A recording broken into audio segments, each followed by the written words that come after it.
Long live Comrade JZ, long live. Long live Sholozi, long live. Pata es Magashule pata. Pata SG pata. Zibhekene ngeziqu zamehlo izinhlaka ezingaboni ngaso linye eqenjini elibusayo. Lesithangami obekufanele kubhungwe ngoZuma kuso kepha sigcine sesiphatha negama likanobhala jikelele weANC uAce Magashule. Labo abazibiza ngeRadical Economic Transformation bathi uZuma noMagashule okuthiwa akashenxe esikhundleni yingoba basophiwe.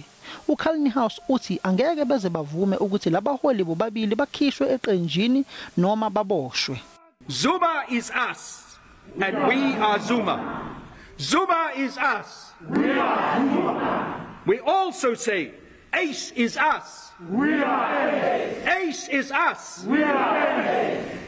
It is time to throw the gauntlet down. In the revolutionary language of our movement, to pick up the spear. We will certainly not allow President Zuma to be arrested. Yes. Nor will we allow Comrade Ace Magashule to be forced to step aside.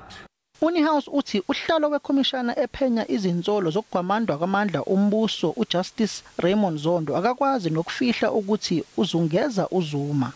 This confirms once again the biasness and the intention of Mr. Justice Zondo to attack President Zuma at all costs. There were other options that he could have followed, but he decided to go for the jugular.